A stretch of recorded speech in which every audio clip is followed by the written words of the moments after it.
Right. And then the authors of the study revealed the punchline.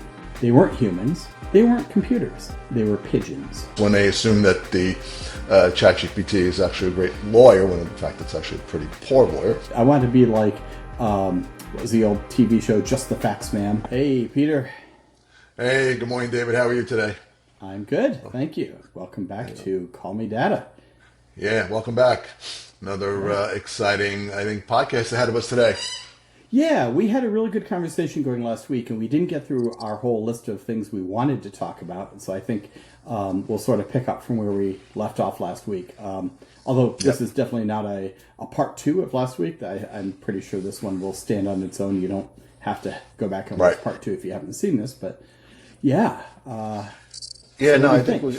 I think we got some interesting things to discuss. But, first of all, I always want to start off all these conversations, or I try to at least, and saying, obviously, if there's any questions, please reach out. We love comments. I think those are awesome. And obviously, please subscribe. I think this is a great discussion. I think, like you said, this is certainly not a continuation. It can certainly stand on its own. And let's jump into that. Okay. So, I'll let you. You want to kick us off? Yeah, sure. Why not? So, last week we were discussing a lot about the changing interface between man and machine, so to speak. But I think we had some really good points about that. But one of the things I think we want to talk about this week a bit more was call it the illusion of intelligence. Machines feel more competent than they actually are. And I think we can probably all attest to that. And I think there's a lot of people out there that can attest to that in legal filings when they assume that the ChatGPT is actually a great lawyer, when in fact it's actually a pretty poor lawyer. We think they're smarter than they actually are. Yeah. I think it's actually fascinating how we suddenly have, simultaneously, we have this big debate going on in society at large about the risk of AI and what it might do to society, what it does to our brains, and what it's doing to our job prospects. And that makes for really interesting news reports and magazine articles.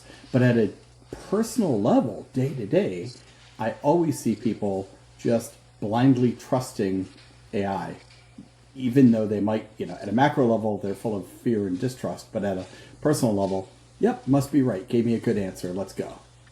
Why do you think that is, David? Do you think that's intellectual laziness?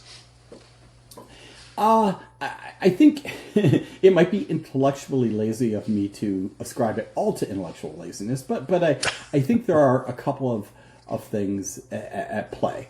You pointed out to me the other day the automation bias problem. So let's start with that. I think there's a bunch of other things below the surface, but let's start with, Peter, what is automation bias?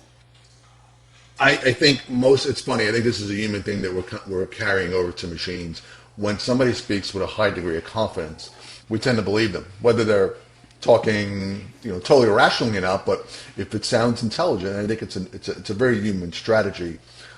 If you want somebody to feel confident or believe what you're saying, is to speak with authority, or sound like you're speaking with authority. And maybe it's through the tone of your voice, the depth of your voice, or the words that you choose, or the cadence of your voice.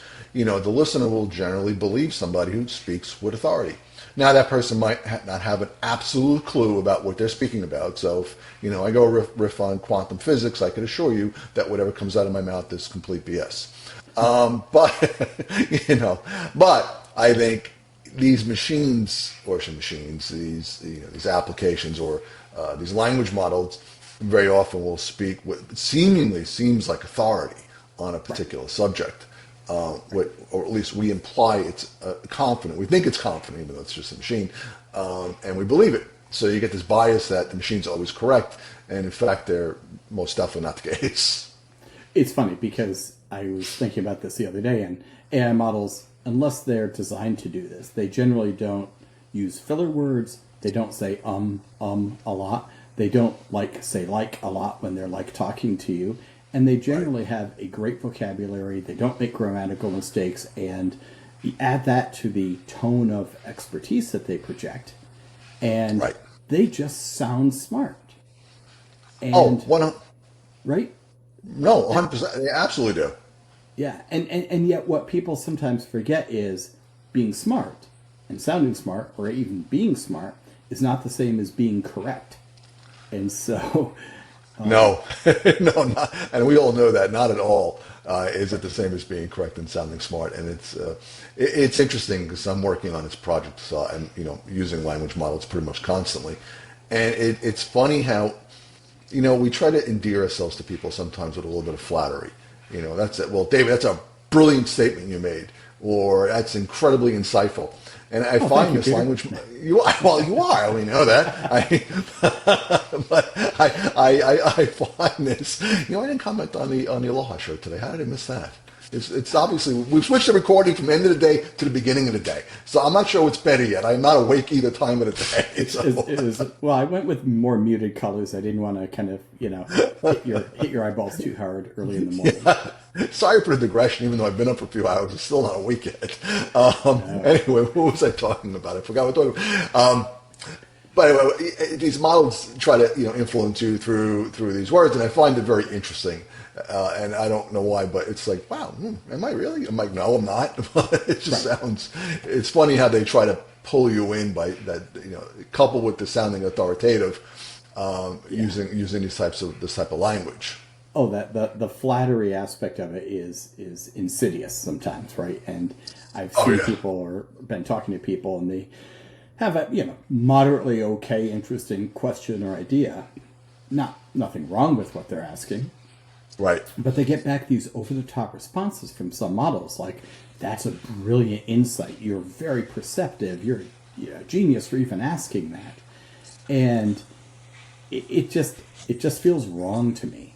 And I want my model to give me. I want to be like what was the old TV show Just the Facts, Ma'am?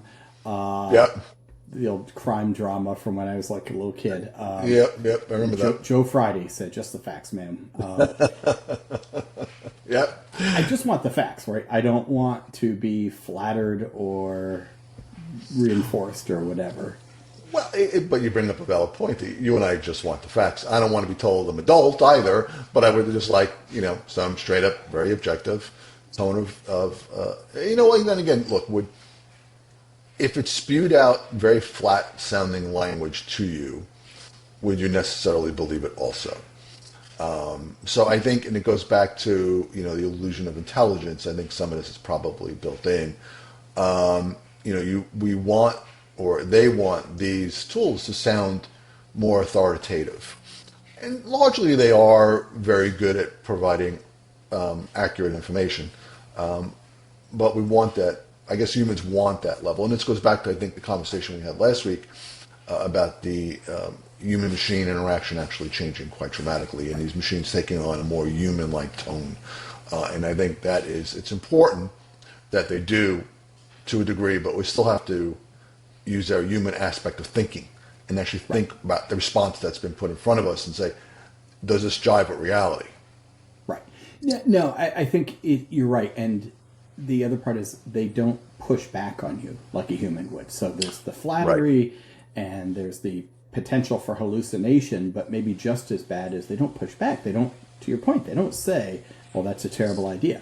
I mean, I could literally say to a model, as long as I'm asking something that doesn't violate its training and the constraints it's been given, things that are like how to make a weapon or certain types of political speech or hate speech, as long as I'm not treading on those lines, I could give it a terrible idea and say, tell me how to do this, and it would probably try to tell me how to do it. I could say, hey, I want to make a treadmill for puppies that generates electricity to power the light bulb over my desk.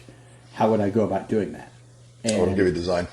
I'm sure it'll give me a design. I've never, just for the record, I've never asked that. Go try nor it. do I want a treadmill for puppies. But it rather than saying that's a terrible idea, it would tell you how. And so you can see where the average human would take that as a form of validation that, all right, I asked and it gave me a workable plan for this. Must be a pretty good idea. Right. Well, I heard something interesting over the weekend. I haven't tested it myself, so I'm not 100% sure how true it is. But one way to get language models to respond, and this is a bit of a tangent, is to tell it to do something in anger and use an angry tone and just say basically, blank, blank, blank, go do what I'm asking you to do. It will actually go do it. And it's a known issue with some of the language models that I had not heard about before. But if it's kind of waffling on things or not giving you exactly what you want, and if you're very direct, much like if you're direct with a human, sometimes you get the same response, that it will in fact go do it. But it's an unknown quality that I don't think they really necessarily want you to know about. Again, haven't tested it, but that's what I've read over the weekend. I found it interesting.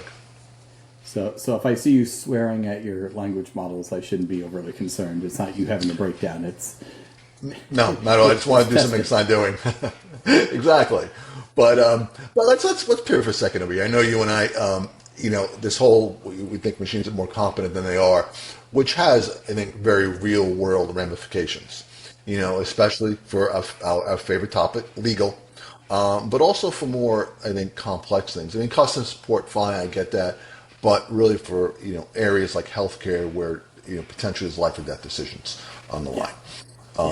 Well, I mean, this has been a problem long before large language models, but I think it's a more widespread problem now with generative AI. But yeah, people relying too much on algorithms because at the end of the day, any algorithm, a large language model, a traditional machine learning classification model, whatever it is, it can only react to the data it has, which means that when you're talking about a real-world situation that has virtually an infinite number of data points about that situation, right?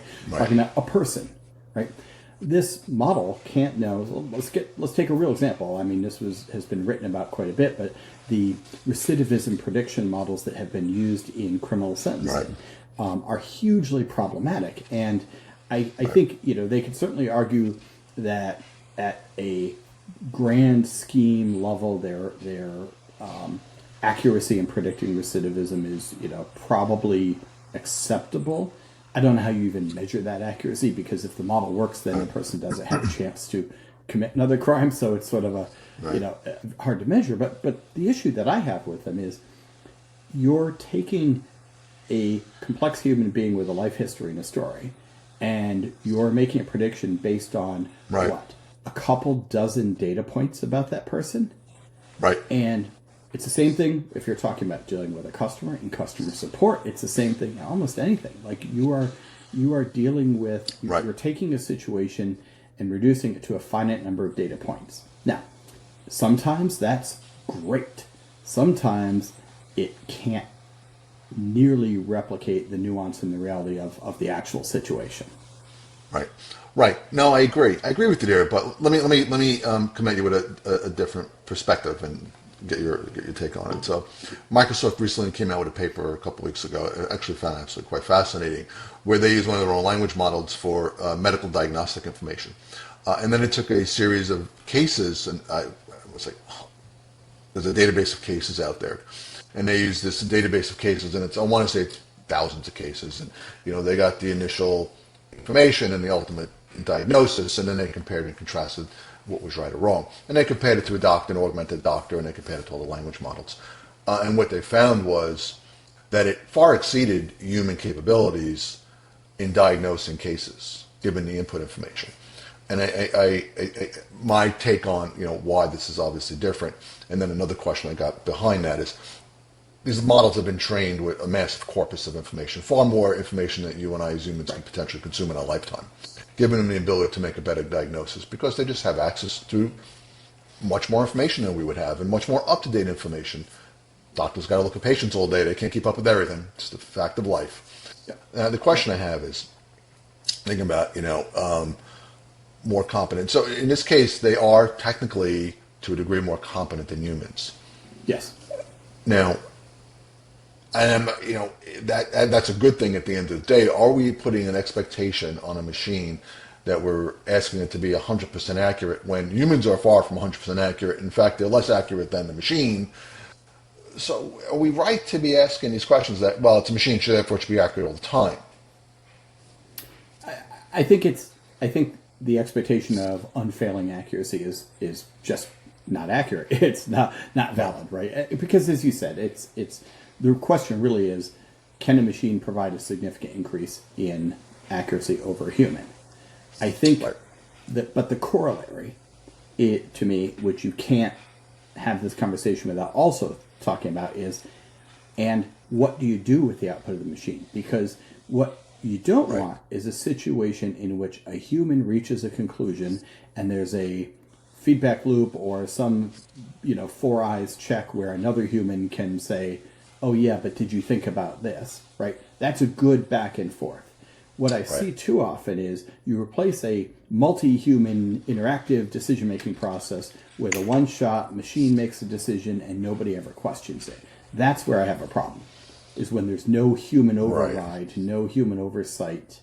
But Right. yeah, I think you're right. And your example brings to mind self-driving cars, right? This is the conversation that's been going on around self-driving cars for a long time, and I'm not going to wade into the thicket of whether they're good, bad, or ugly, but the conversation centers around as fallible as they are, and we're discovering all the time different situations in which self-driving cars fail. Do they need to be perfect, or is it enough that they're already, arguably at least, better and safer than the average human driver? Right. Right. Now, no, I agree. Look, to me, an improvement upon human capability is certainly an improvement. In the case of, self-driving cars, you're going to reduce the overall death rate and injury rate. Why would that not be a bad thing? I think the expectation is that they're going to be 100% reliable 100% of the time, and they're never going to have an issue, I think is wrong. I mean, look, humans are creating these machines. We're fallible. Hence, why would they not be equally as fallible? And I think that's a valid point. And to me, it's always you have to have the human in the loop to question some of this stuff. But this goes back to just human nature, just in general. When somebody says something with confidence, like if your doctor tells you something with confidence, are you going to be dismissive of what he says? Most, no. Some will question. Some will go digging. Some will Google and use all the tools out there. But most won't, and they'll accept it as fact, even though it might be absolutely correct. They're doctors, they're lawyers, they make mistakes. And some of those mistakes can be, in fact, life-altering or life-threatening. And I would argue in some cases with some of the tools that are now available, they're going to make a decision at an error rate at a higher rate than an augmented version of themselves would make. Right, because to your point, AI models are never going to say, I don't know. Right, you will always get an answer, and that answer will always be, or will usually be, phrased as if it's an answer in which the model has confidence. Right. Yeah, no, I think that's a really interesting one. The other thing that you made me think of is you used an example about medical diagnoses, and I think when I think about appropriate places to use a model, or maybe put it differently, the appropriate way to use a model and what level of human oversight to have and things like that. One of the questions I'm always trying to ask is how much of the decision is completely based on this evidence presented versus is there potential for other soft factors to actually be taken into account. So let's take one example is looking at slides, microscopic slides, and determining whether the cells in them are cancerous or non-cancerous.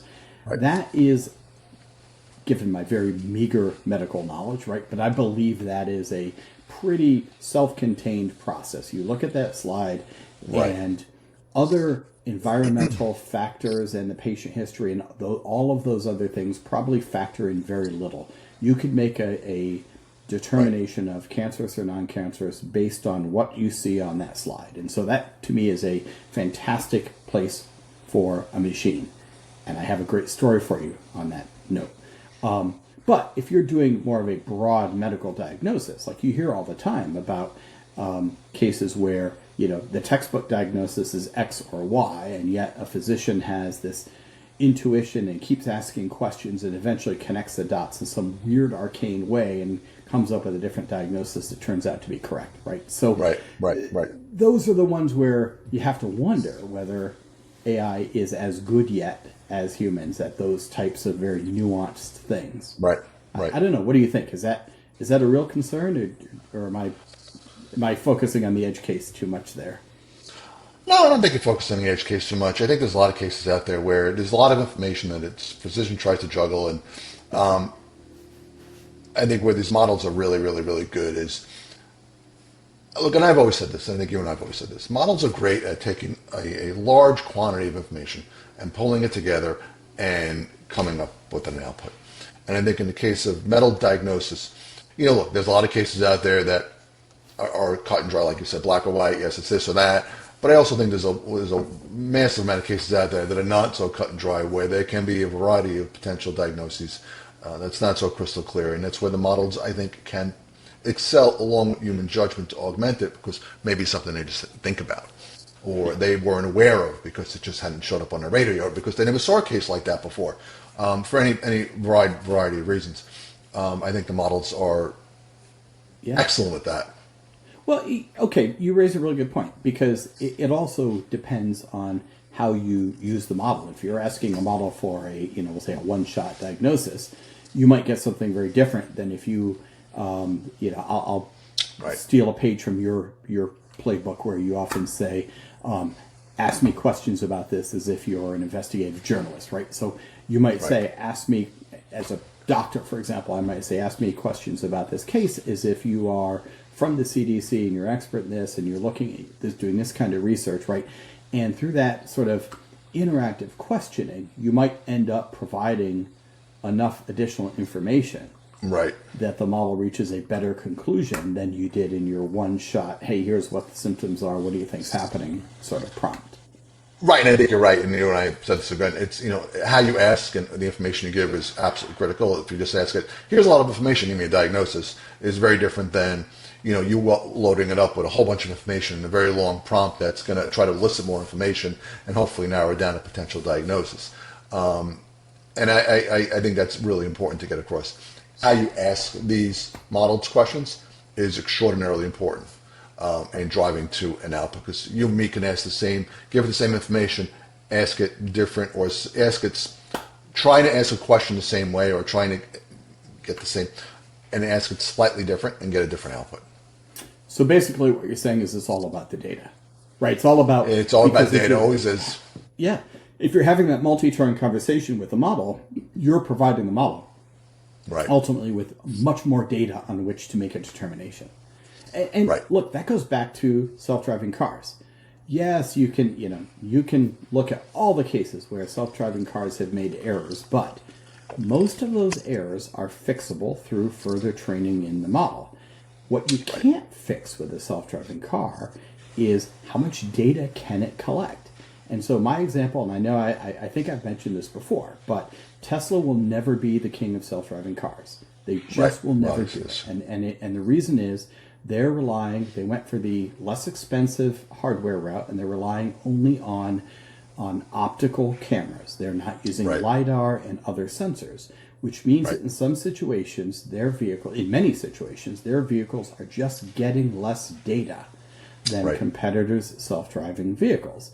And getting less data means they just can't be trained on certain situations that the other vehicles could be trained on. It's I know it's self-serving for us being all about data to say this, but it is all about the data at the end of the day. It is. It most definitely is all about the data you pull in, and obviously the more information you have and the more details you have, the likelihood of coming to a positive outcome is obviously going to be, I think, higher. It's the question always becomes is there a cutoff? And we're going off a little bit of tangent, too much information. And I don't, know if there's a clear answer on that one, which leads you down this path of, Yeah, too much information, in addition to being a great song by the Police in the 80s, is a real thing. And, yes. Yeah. Well, listen, I promised you a funny story, and it is relevant to this. You just made me think of it, but it's relevant to sort of the human acceptance of AI and data and other things. So, permit me to tell you a very funny story. And go right ahead. There's a relevant point. You should have got me waiting here. Go. Okay, so the short version is medical researchers took a bunch of complete novices, non-experts, and they showed them slides of breast cancer biopsy slides, and they were tasked with figuring out whether images were cancer or non-cancer. Actually, I think it was malignant or non-malignant growth in the tissue is what it was. And they were just shown pairs and were given the right answer multiple times, and through repeated training. And again, no medical training, no history of doing this, nothing. And they got to where they were able to do this correctly on average about 85% of the time, and they were able to do it quite quickly. Now, for a skilled pathologist, 85% is not anywhere near good enough, but for rank amateurs, this was incredible. Pretty good. And so this was hailed as a little bit of a groundbreaking study. They're like, wow, this is, like they got these non-experts to do it 85% of the time. They also found that when they averaged, if they threw out the outliers, there were a couple of participants who had very low average. So if they threw those people out of the study and they averaged out the results, and they went with more of I think it was like a voting system model, right? Right. They took the cumulative crowdsourced results of these non-experts. Accuracy rose to over 99%. This is crazy, right? 99% is better than you will get out of most highly trained humans doing this work. And they were doing 99% accuracy. Amazing. And people were heralding this and saying, this is whatever you've done here is an incredible approach. We've got to train people this way. Right. And then the authors of the study revealed the punchline. They weren't humans. They weren't computers. They were pigeons. They literally had set up a system in which pigeons were trained to tap one picture or the other, and were given a food reward for tapping the right picture. And oh my God! A few weeks of training, these individual pigeons could be 85% right, and the flock-sourced pigeons could be 99% right. And here's what's interesting: that's hilarious. Everyone rejected it because they didn't understand how it worked. It went against their traditional sense of how you develop these skills, and everyone said, well, this can't be right. This is bad science. We're never going to use this. So I never heard that one before. That's actually fascinating. Isn't that great? I love the story. And I'll have to find, it's a true story, and I can find the reference, but I think it's a great story, and it always, it feels relevant because we're talking about how people can accept without evidence or reject without good reason the output of AI. And the flip side of this coin that we haven't talked about is this algorithm aversion or AI resistance that sometimes people have. I mean, that's maybe the flip side of this is talking about where people might be unreasonably closed off to input from AI. I think it's funny because you're describing human behaviors just in general, which we're applying to AI, and I think that's always fact because I've encountered that in businesses as well, where just complete resistance to change, or resistance to, in my case, it was resistance to real world empirical information by individuals who have been doing their jobs for decades and thought primarily that, well, I know, therefore I'm right because I've been doing this for 30 years, and there's no way you can tell me your model's smarter than me. And it took a better part of 2 years for them to come to the recognition that, in fact, the models were far better than they were, and it was a battle getting them past that finish line. But I think we're describing human nature, which AI I think plays a much larger part in human nature. I'm sorry, human nature plays a much larger part in AI than other technologies. It's a couple of points. I know this is not really directly on the list of things that we wanted to talk about for just maybe when I chat briefly about. We always rely on a model for an output, but what about, if you ask the same question of 7 different models, because like you described with the pigeons, the wisdom of the crowd actually, I think, comes to play here. And they've seen this with many things, and they've seen it with, you go to X or Twitter at the time and pull in the unemployment numbers, and you take everybody's, number out there when they were coming up with unemployment numbers, and you basically average them together, and you'll come up with an extremely high degree of accuracy, far better than the individual forecasts that are out there. Right. Great point. No, I was going to say it's people don't do it with AI models, yet we do it in other areas of life. Like when you were supporting investment bankers, right? No banker worth their salt would ever read a single analyst report and make a significant decision based on one analyst's opinion, right? You went out and you scanned the coverage provided on these companies. Right. But it's interesting to me that companies don't right now, like if legal, healthcare domains, they'll work with a model, but they're not working with a number of different models and not working with a number of different models concurrently to generate an output because potentially get to a better answer. Why not? And I think that's something that maybe should be thinking about. Maybe that's an idea that should float out there some more often.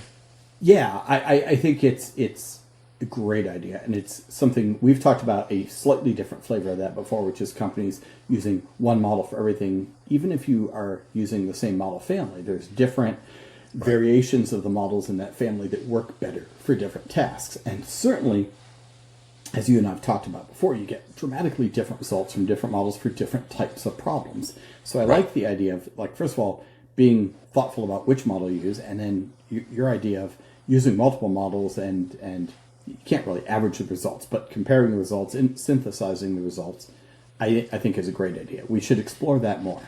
Yeah, it's something that no different than humans do. When you have an ailment, you've been told you have something wrong with you, you might go to 3 or 4 doctors to get multiple opinions and, weigh them together. Right. Or you ask your friends for advice on something or whatever it is. You don't, that's right. That's a great point. One more thing I want to just bring up real quick, and then we can go up in it. It's kind of similar to your pigeon example. One thing, there's a book out there, and I wish I could remember the name of it. I want to say it's Super Intelligence, but I don't think that's the name of it. And it really is about how they took all these. I think it was a CIA run program, and they had Grant and had some universities run this program. And what they were trying to see is, how do you make researchers actually better? So you have, obviously CIA or any of these 3-letter agencies have researchers who are trying to predict what will happen in certain cases in geopolitical type problems. Anyway, they took a large pool of individuals who had zero political training. Some of them were, for all intents and purposes, were not individuals you would ever consider would be in a role, had totally non-standard backgrounds. Like, I might have been a construction worker or a retired teacher or somebody just worked from home, a stay-at-home mother. And they had this world of individuals, and they tried to see, they gave them problems on a periodic basis, and they said, go predict what you think the outcome could be. And it could be about something totally bizarre. Things that you and I would know nothing about, and they had to go digging. But they came up with a way of, some of them really became phenomenally good predictors of the future. I think it was called, actually maybe super predictions, predicting an outcome. And what they found consistently was those that constantly iterate over their decisions and are willing to refine their decisions over and over and over again will get to an outcome as information comes in. And it will ultimately get to an outcome that was significantly better than the trained, well-educated researchers at the agencies. Very interesting. I do believe a couple of things that suggest to me. One is, there's a real value to the novice mind approach, right? Which is sometimes an expert, as good as an expert is, sometimes the expert also ends up being subconsciously constrained by the conventional wisdom in their field. And you get this novice who looks at everything and maybe they have a different conclusion. Not saying you want to rely on that all the time, but it's a real thing, and it happens. And I also hugely believe in the idea that a real sign of intelligence is the ability, the willingness and the ability to consider new information and how it impacts your position, your decision, your belief, and if necessary, change that. And which is one thing I'll say about AI models: they're not stubborn, right? No. They are willing to change their minds. Well, that's kind of why I bring all this up, and I know I tie it back to AI because rather than riff on just human nature and intelligence, I guess asking multiple models, weighing the output, how you interact with the models, because it all kind of works on how you interact with the model to get at least to me, get a higher level of accuracy out of them. Which is why I bring this stuff up. I mean, it's not to talk about necessarily CIA programs, but it's really to say, how do you interact with the models more effectively. But so do you think? I mean, going back to something that you asked earlier, or you mentioned earlier, this sort of flattery and things that models can do, like how does that trouble you? Like, first of all, why do you think this is happening? Why like, I know this is a little bit of conspiracy theory land, but why have some models become very overly polite and flattering towards people? And is it as big a problem as it might, like, how big a problem is that, do you think, in terms of? I don't think it's one of these ridiculously out of control problems. I mean, look, there are far worse things in the world than people flattering you too much. I think what happened, just from a more practical perspective, is that they prioritize certain training higher than others. So, when they were going through human feedback in the training process of these models, and there were certain types of content that was rated higher. So when they trained the models, that type of content was naturally just going to trickle up to, it was going to be statistically more relevant or higher. And so that when you ask a model a question, it kind of prioritizes that output. I think that's really all it was, right or wrong. I think some of them went maybe a little bit overboard and became overly too much flattery. But going back to last week, it's like we're treating these models. We're saying the interaction is going to change. Right. Is it bad to have something like that? I don't think it is. I mean, I can look at it both ways, but your point about how it happened, I think, is really interesting. Which is, the best and the worst thing about reinforcement learning through human feedback is the human. Right? It's the best because the human can sometimes say, of these three answers, which is the preferred one. That's great. But it's also, humans are fallible. And if you over-index on the humans, choosing answers that are phrased in a way that also makes them feel better, because they are humans after all, taken to an extreme, it can lead to this sort of sycophantic behavior among models. But so it's interesting.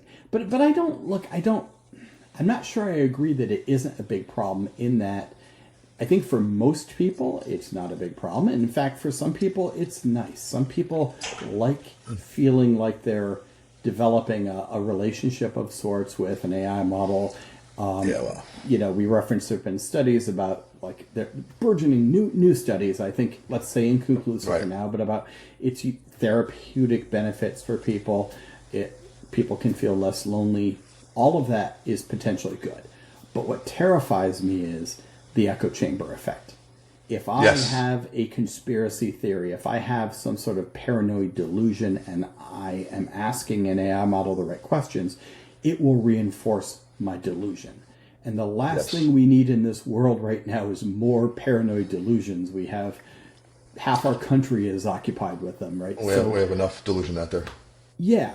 So I worry about the friendliness of AI models sometimes being overly friendly, sometimes leading people to, back to where we started, to accept what they're saying as truth. There's no clear answer. I don't think there's a clear answer, because the models ultimately reflect human behavior. I mean, they're trained with human information, so therefore they're going to reflect human behavior. Some of that human, that information that's in these models comes from the form of video and or audio. So it's certainly going to reflect human behavior. I mean, look, the model providers have gone out there and they've purchased large quantities of, video from news agencies or content from news agencies, and depending on the bias stage, it's going to be incorporated into the model. I don't think, again, to me, it's like a lot of this reflects human nature, and obviously it's twisting it. They're never going to be. To me, objective is a bad word, because my objectivity is not your objectivity, and it's when people speak about objectivity, I think what they're really saying is their objective universe, not, we all have a different version of how we perceive things. But kind of segue into, and we talked about it a bit, but should these machines, I would say machines, software, be, how do you say this? I mean, again, certain things are very subjective. Like honesty is subjective. There are clear cases of honesty and there are clear cases of dishonesty. And there's that big gray space in the middle. But should machines be polite, or have empathy, or be where do you go with this? Because again, the whole interaction's changing dramatically. What do we expect these machines to be like? These pieces of software to be like over time? Well, I think you nailed it. And look, I don't know if they should be polite. I don't know if I know that they can't be honest. That concept is not relevant to an algorithm. But you nailed it when you said these models are trained on human behavior, and more specifically on human writing and speaking and other things. And it always frustrates me when I see people asking, well-intentioned but ridiculous questions of AI, like, what would be the biggest thing to ever happen? I don't know, just like all sorts of crazy stuff.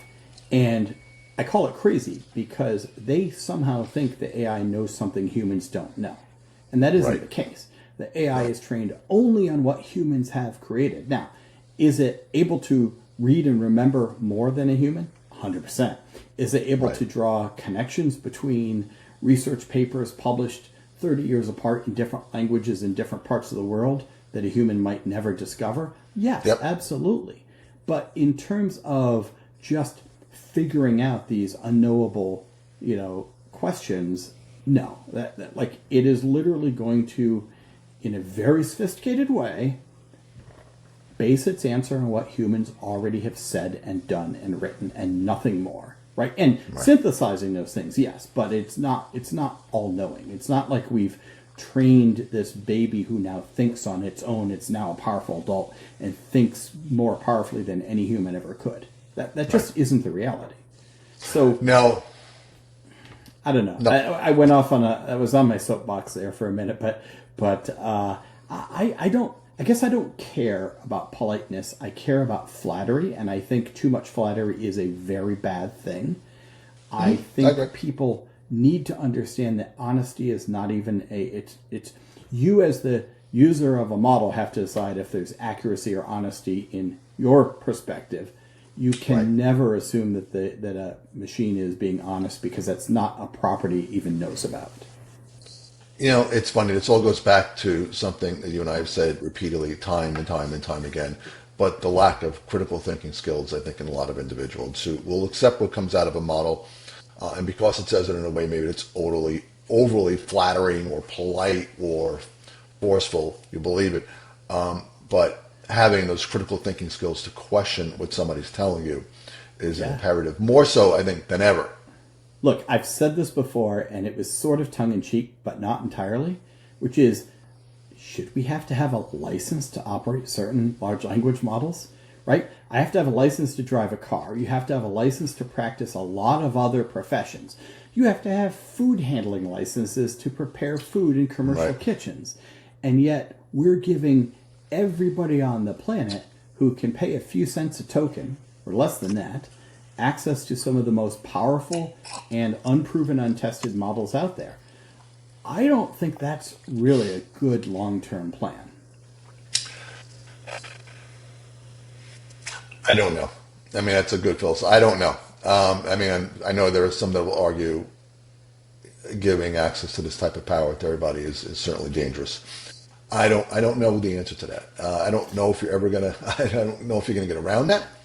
But I maybe come at it from a little bit on the other side, and I always think that educating people is critical, and I think we've fallen short on that the last couple of decades, and I think you're now having tools out there like you say that are unbelievably powerful, more than any point in history, and be able to go over what effectively has been trained on almost all of human history, Right. and you're putting that in the hands of anybody. And yeah, they can put controls in, they can do all that, but you're never going to capture everything, and there's always going to be models that way to get around that stuff. And and look, when I talk about licensing, I'm not saying it from a gatekeeping perspective. I'm saying as a way to ensure that people get the training that they need, right? Right. I don't personally know anyone who wants to have a driver's license for a car and has access to a car and can't get a driver's license, right? Like, it's not a gatekeeping test. It's basically, do you understand the rules of the road? Do you understand how to operate a car? Right. It just is not.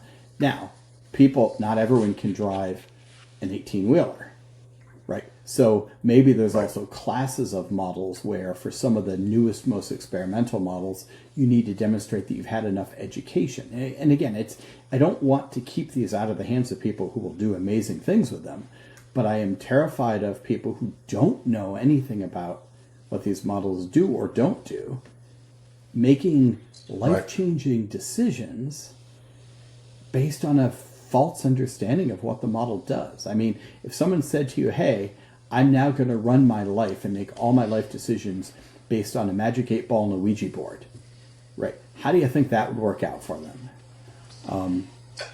Right. No, I agree with everything you're saying. My counterpoint there a little bit is it any different than giving somebody access to a library and letting them go through a ton of information and making a decision on their own?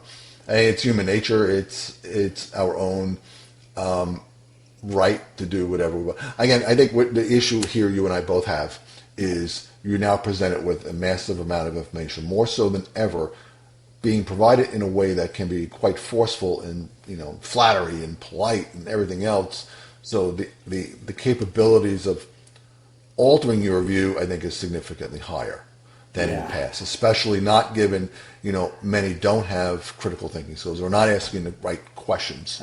But then again, I say the same argument, well, you go to the library, you look at a book, and you're not asking the same question. You're not asking the right questions yet there either.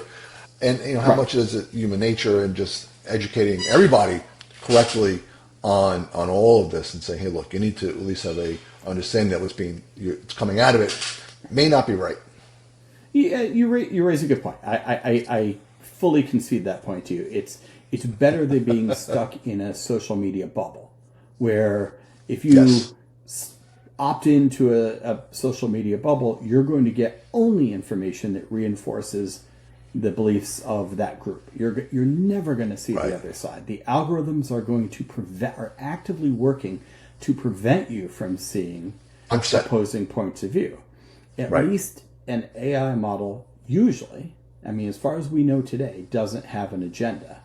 Now, that's only right now. Who knows? Maybe there's someone out there right now working on an AI model that has a political or a religious or some other sort of agenda to it, and will give you very, answers aligned to that training. I don't know. Oh, I wouldn't be surprised if that exists today. That's just a natural extension of anything that gets done. That those are going to provide a model that has an agenda.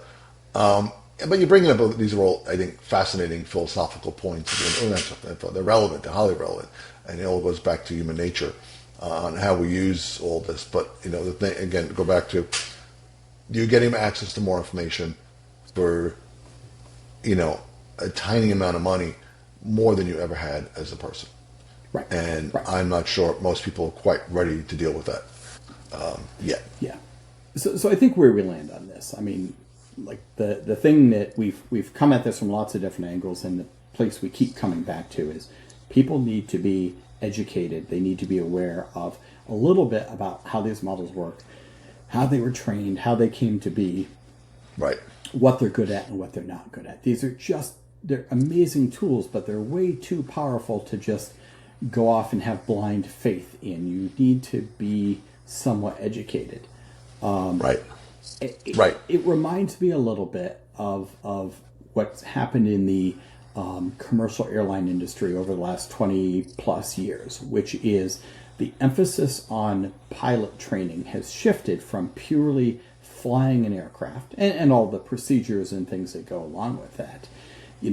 That was the core of pilot training for decades, and then starting about 30 years ago, we started seeing more and more automated safety systems being implemented in aircraft, to the point where today a modern airliner is very sophisticated. It has all sorts of systems and safety systems, and has regular flight law and alternate flight law, in which things work differently, and some planes are fly by wire. And there was a period of time when there were a whole bunch of airline crashes that they realized at some point were caused by pilots not fully understanding how the machine worked, how the software worked, how the systems worked. And now, if you look at today, modern pilot training spends a significant amount of time teaching them how the software works, how the systems in the plane work and interact with each other. And I can't quite put my finger on it, but there's a powerful parallel there, which is you have all these amazing safety systems, but you can't just depend on them to do the right thing in every case. You have to know how they work, so that when things are outside what you're normally expecting, you have some understanding of what's going on. So, knowing how something works is such an essential skill. I know, I agree. I think you touch on a lot of points here. I agree with everything you're saying. I think does the power drive intellectual laziness to a degree, which I think is troublesome in and of itself. And like you said, those systems have gotten so sophisticated. The plane can effectively fly itself these days, other than takeoff and landing. They could do everything else, but the pilot has no idea, or didn't have an idea of how these systems actually operated. Is that just? do the sophistication of the tools drive people to become far more intellectually, maybe it's lazy is not the right word, but just not curious, or kind of say, hey, I got part of my brain, I could put it over here, or I could go deal with something else now, and that could be troublesome. I think it certainly depends on the individual, but it also depends on how, their group, their cohort, their company, their team, whatever, their profession, how you approach it. Which is, going back to a pilot example, no one's expecting a pilot of an airliner to know every line of code in the software systems running a plane, right? That's not their job. They don't have to know anything about programming, but they do have to know some of the behaviors and rules and interactions between those systems. So what I think, if you translate that to AI, no, we don't have to know everything about how AI works under the covers. We don't have to know everything about every data source that AI ingested, but we have to know at least something, right? There is, if you're using a tool, you need to know how it works. Like if I'm using a power saw, right? Put it in terms that will be familiar to you, right? Do I have to understand the details of how the electric motor in the power saw works? No.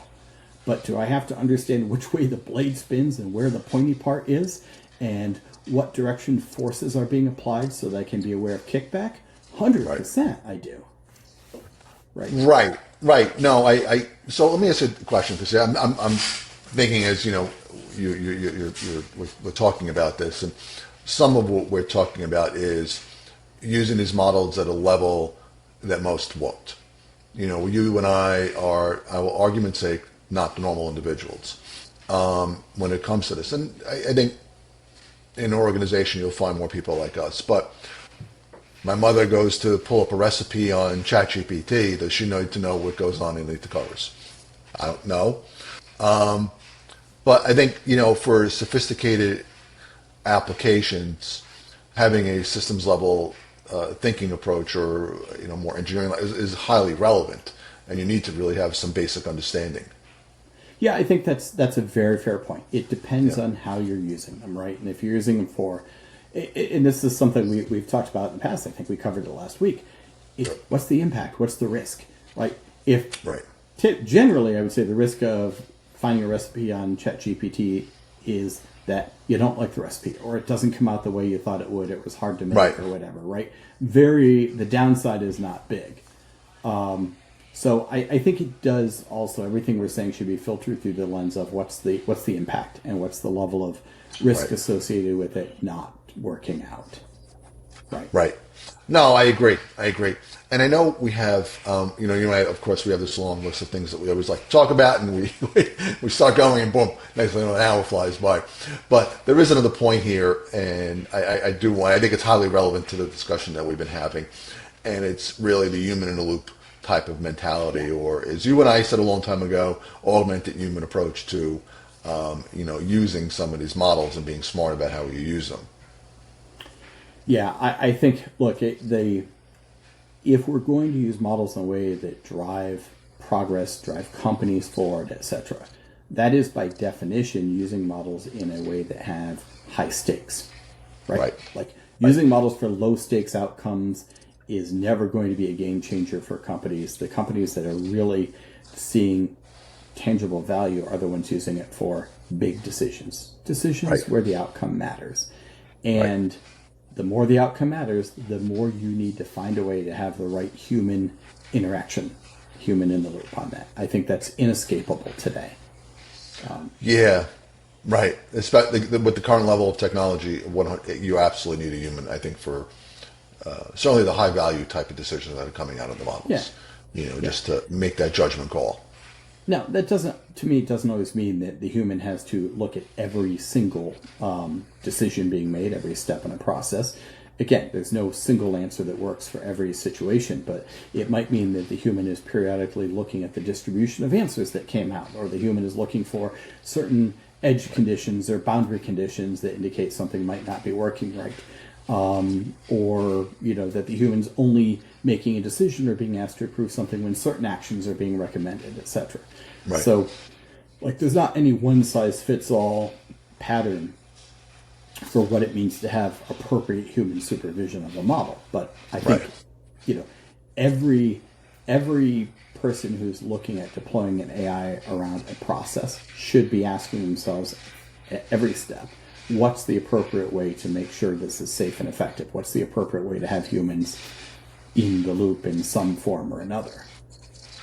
Right. Let me ask you a question. Some organizations have a different person. Well, all organizations have a different personality type. They'll have their own personalities. Some are more collaborative than others. Some are more top-down approach where, somebody's making decisions and everybody's doing.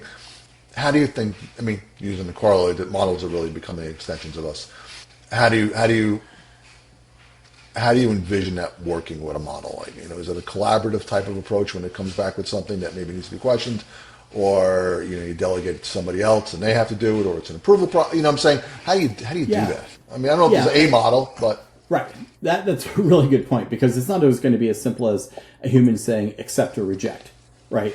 The human might say, and look, we've seen this with models. The human might say, go back and try again, or try harder, or I like what you said except for this part.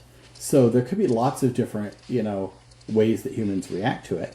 And it could even be human might say, all right, let me try a different model, right? Right. Model A said this, let's see what model B said. And maybe if 2 or 3 models agree, then the human says, all right, I think I trust this outcome more, right? So there's no fixed pattern for how this has to look. It's kind of like the precogs in a Tom Cruise movie.